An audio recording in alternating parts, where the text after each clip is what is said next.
I didn't know how long I'd been running. My lungs burned, every breath scraping my throat raw, and the metallic tang in my mouth told me what my blurred vision already confirmed. I was bleeding. Badly. The forest around me pulsed with bioluminescent veins of blue and violet, trees arching overhead like cathedral pillars grown instead of built. Every sound echoed too loudly. My boots on alien soil, the distant clicks of predator calls, the faint hum of the planet itself. This was not how first contact was supposed to go.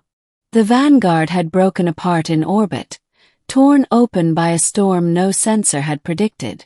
Escape pods scattered like sparks from a dying fire. I was lucky to be alive, the Med-AI said before it died along with most of the pod systems. Lucky wasn't the word I'd use. Limping through an alien jungle with a plasma burn across my side and no way to call for help. That was when I heard her voice. "You're bleeding, human. Let me help." I spun around, rifle snapping up on instinct, nearly losing my balance. She stood a few meters away, completely unthreatening and utterly impossible. Humanoid, yes, but taller than me. Her posture graceful in a way that made my own feel clumsy. Her skin shimmered like moonlight on water, pale silver with faint patterns that shifted as she breathed. Large, luminous eyes, too large for a human, watched me with unmistakable concern. I laughed, a short, broken sound. "Yeah, that tracks," I muttered. "Hallucinations now." She tilted her head. "Your blood loss is impairing cognition. That is unfortunate." She took a step closer, hands open. No weapons. No armor. Just simple, woven fabric draped over her frame. "Don't come any closer," I warned, though my arms trembled. "I don't know what you are." "I am Asha," she said softly. "And you are dying." Blunt. Honest. Alien. I tried to take another step back and failed. The forest rushed up as my knees gave out. I hit the ground hard, pain flaring white-hot through my side. My rifle slipped from my fingers.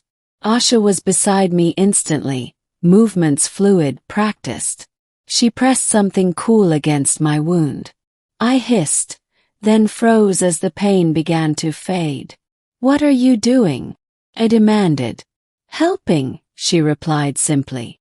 I expected needles, tools, something recognizable. Instead, faint threads of light flowed from her fingertips, weaving themselves into my torn flesh. The sensation was strange, like warm rain sinking into dry earth. I watched, transfixed, as the bleeding slowed, then stopped entirely. "That's not possible," I whispered. "On your world," she agreed. "Not here." When she pulled her hand away, the wound was sealed with a faint, pearlescent scar. I lay there, stunned, chest rising and falling more easily than it had in hours. "Why?" asked finally. "Why help me?" Asha sat back on her heels, eyes never leaving mine. "Because you are human." That answer made no sense at all. She helped me to my feet and guided me through the forest, supporting my weight as if it cost her nothing. As we walked, she explained. Her species, the Lyran, had been watching humanity for generations. Not from fear, but from curiosity. From admiration. "You are fragile," she said, as if stating a fact. "Your bodies break easily. Your lives are short. And yet, you persist." I snorted. "That's one way to put it." "You crossed the void knowing you might die," Asha continued. "Not for conquest. Not for survival. But to learn." Her eyes glowed brighter. "That is rare." We reached her village as the planet's twin suns dipped below the horizon. Structures grown from living crystal rose from the ground, glowing softly. Other Lyran watched us pass, their expressions a mixture of awe and reverence. I realized then that I wasn't a prisoner. I was a guest. They fed me, monitored my recovery, and asked questions, so many questions about Earth, about humans, about why we did the things we did. I answered honestly. About fear. About hope. About the stubborn refusal to give up, even when the odds said we should. Asha listened more than she spoke. On the third day, she took me to a chamber deep beneath the village.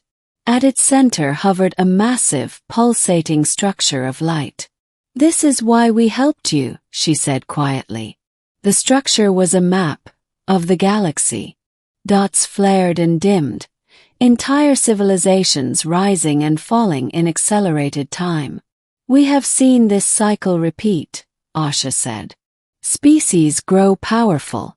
They become efficient. They remove risk. And with it, growth." Her gaze returned to me. "They fade. And you think humans won't?" "Yes." She smiled, a small, almost shy expression. "We know you won't." That was when I understood. The Lyran weren't strong in the way humans define strength. They healed. They preserved. They endured. But they no longer pushed forward. They needed someone who would. "You saved me," I said slowly. "So I could carry this back." "Yes," Asha replied. "And because I wanted to." When a human rescue ship finally arrived weeks later, I almost didn't leave.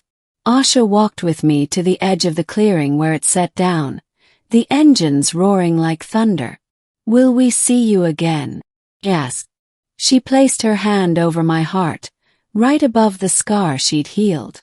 "You carry us with you now," she said. "That is enough."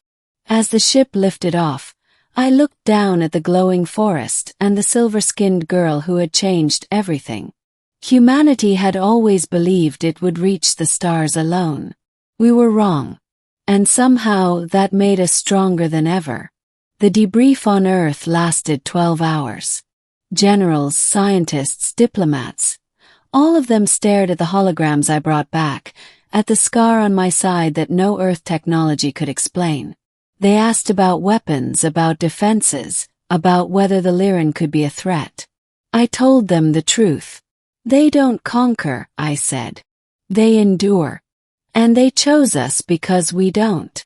That changed everything. Humanity returned to the stars not as explorers alone, but as messengers. We shared medicine, engineering, art, and something no scan could quantify: our refusal to accept stagnation.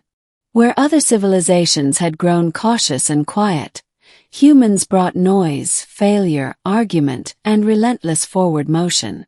The galaxy noticed. Years later, when I stood older and grayer on the deck of a joint human-Lyran station, Asha stood beside me once more. She hadn't aged a day. Had aged decades. "You are still bleeding," she said gently, touching the scars time had left behind. Smiled. "Yeah. But we're still standing." She looked out at the stars, now filled with ships of dozens of species flying together. "You taught us something, human." "What's that?" "That strength is not the absence of pain," she said.